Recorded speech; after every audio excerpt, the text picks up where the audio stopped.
Madame Sceaux, bien entendu.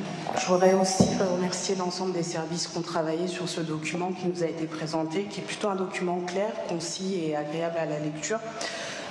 Toutefois, avec l'ensemble des collègues, notre attention avait été appelée sur plusieurs points qui sont dans ce document. Je vous entends mal.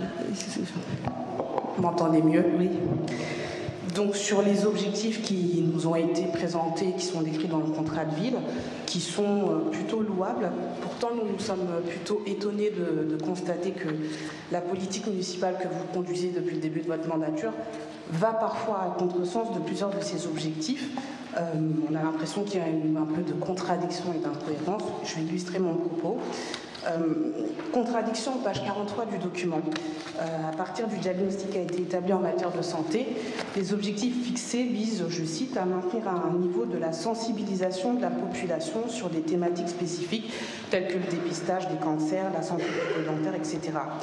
Or, devons-nous rappeler à l'Assemblée municipale ce soir que vous avez quand même pris la décision en décembre dernier de fermer un équipement qui était le centre municipal de santé et qui répondait justement à ces préoccupations et à ces objectifs.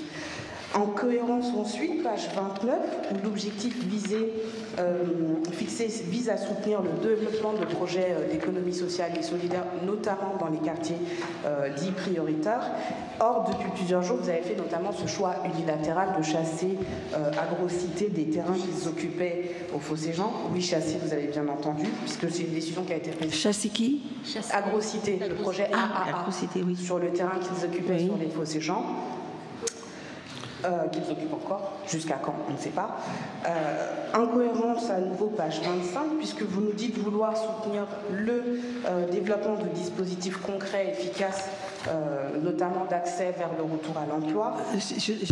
Il y a un écho, j'entends très très mal. Alors, l'agrocité, ensuite, c'était... L'agrocité, ensuite... Après, c'était page 25, c'est quoi? À la page 25 du document, oui. Sur notamment le développement dit de dispositifs concrets et efficaces d'accès vers le retour à l'emploi.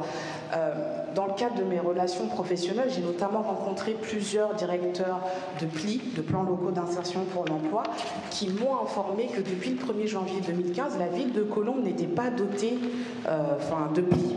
Est-ce que de quoi? Un PLI, un plan local d'insertion pour l'emploi. Oui. Donc, c'est des rumeurs, je ne sais pas si c'est vrai. Cela vient notamment de la part de directeurs de PLI d'autres communes du territoire du 92. Et je m'en étonnais puisque justement ce PLI est un outil plutôt efficace qui propose notamment un accompagnement individualisé et renforcé pour les publics qui sont éloignés de l'emploi. Est-ce que vous pouvez nous confirmer ce soir si cela est vrai ou non?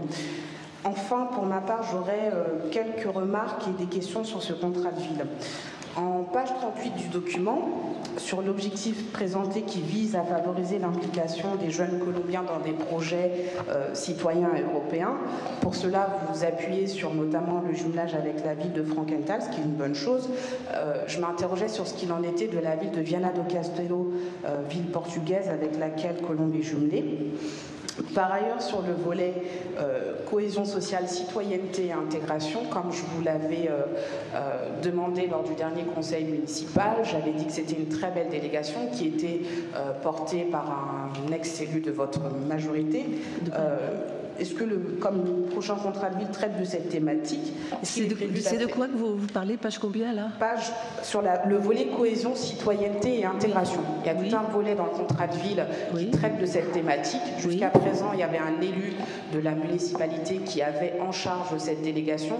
Je me demandais, est-ce que cette délégation allait être attribuée à un autre élu qui pourra notamment veiller à la bonne application concrète de ce volet cohésion, citoyenneté et intégration.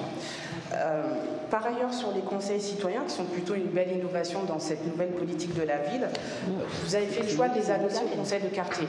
Pourquoi pas, ça peut se faire. Je souhaite néanmoins, avec l'ensemble de mes collègues, que l'on veille à ce que ces nouveaux dispositifs ne deviennent pas des structures ad hoc des conseils de quartier.